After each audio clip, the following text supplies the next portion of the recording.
Hello, Christian Academy. Dr. Shell here. Hope you had a wonderful break and had a wonderful Christmas and got lots of exciting gifts and got to give gifts to people that you love. I hope you stayed healthy. I actually ended up getting COVID Christmas Day, and I had like a flu for a couple of days, but I've been vaccinated, so it wasn't terrible. And thank the Lord, I was able to get back to normal things. Our church had to go virtual for a Sunday just to make sure we didn't spread that to anybody. And my daughter also had it, and she's doing okay too. So we want to continue to pray for folks who are sick and people who are in the hospital, and pray that God will keep us all safe. This week on January 6th is a special day. It's called Epiphany. And it is the day that the church celebrates the coming of the wise men.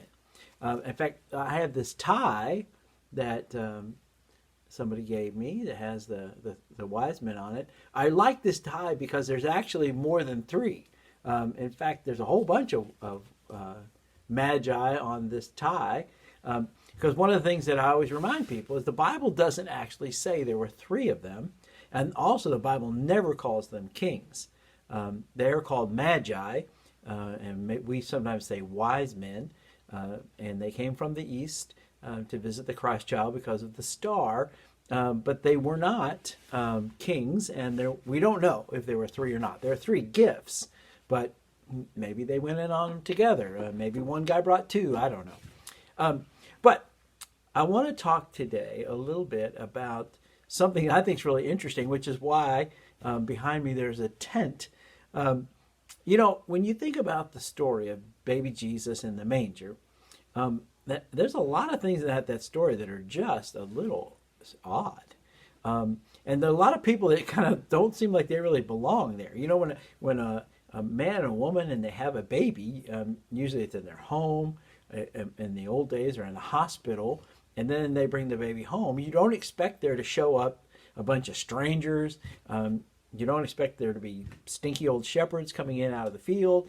And then you certainly don't expect these wise men that you don't even know, strangers, showing up and saying, hey, we've been following a star and we want to see where the Christ child is.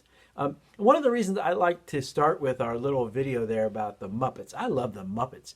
And I've always thought Kermit the Frog is like my hero because he just loves everybody and he just kind of does his thing and he tries to lead his little troop and accepts everybody, and that crew is just so different, right? You have so many different kinds of animals and weird people, but they just sort of work together. And it's important to us to realize that God just loves all of us and accepts us for who we are. And our classrooms are full of people that are different from us and different backgrounds, but we're better together. And it's nice for us after the break to be back together again and to be able to sort of share our differences, and God can use each one of us in a special way. Well, the one thing I want to point out to you is that the real person in the Christmas story who really honestly doesn't belong is actually the baby Jesus. You see, everybody else in the story is human, mortal, just like you and me. Mary, Joseph, the shepherds, the wise men, they're all people, just average people. But Jesus is God become human. He's fully human, but he's also God, which is a miracle, which is amazing. And, in Matthew and Luke's gospel, we learn about what we call the nativity story, the baby Jesus story, right? The third graders recite Luke chapter 2, and Matthew has also part of the Christmas story, especially the part about the coming of the wise men. But John's gospel is really interesting. It doesn't really have a birth story. It doesn't tell about baby Jesus. But let me read to you the beginning of the Gospel of John. In the beginning was the Word, and the Word was with God, and the Word was God. He was in the beginning with God. All things came into being through him, and apart from him, nothing came into being that has come into being. In him was life, and the life was the light of men. And the light shines in the darkness, and the darkness could not overcome it. And then it goes on to say that he was in the world was made through him, but the world did not know him. He came to his own, and those who were his own did not receive him. But as many as received him, he gave the right to become the children of God, even those who believe on his name. That's you and me.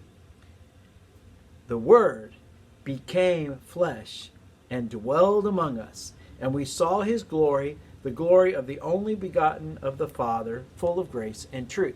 And I want to focus on this word. My translation says, and the Word became flesh and dwelt among us. And that word dwelt among us is actually a translation that would be pitched a tent. That God came and pitched a tent right with us.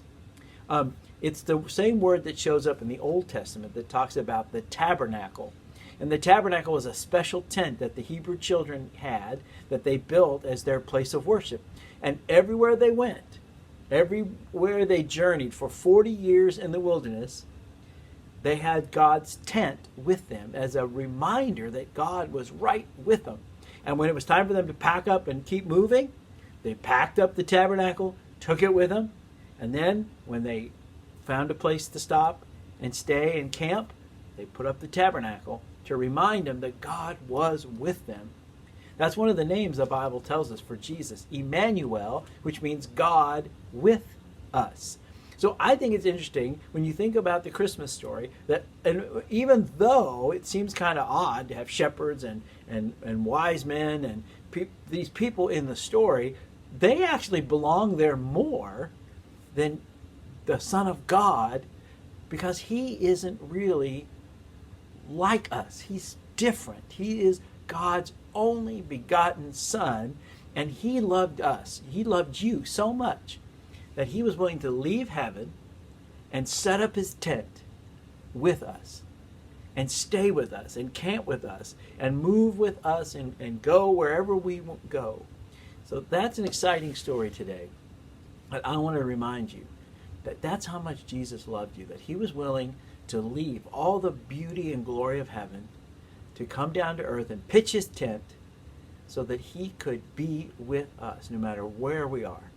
In the minivan, coming to school, at home, in your room, in your classroom, on the ball field, at church, anywhere and everywhere. Jesus has come and pitched his tent so that he could be with us all the time. Well, I hope you will remember that this week, no matter where you are. Just imagine Jesus pitching his tent and saying, hey, I'm ready to be with you. Maybe you could go home. I know it's kind of cold outside to put up a real tent. Maybe you could build a fort, a tent, in your bedroom, in the living room, and put, a sheet or a blanket over some chairs or maybe some boxes and make yourself a little tent to remind yourself that God lives with us. He pitched his tent so that he could be with us all the time. Well, God bless you, and hopefully, God willing, next week I'll see you in the chapel. It's always better when we're together. We'll look at them stars when we're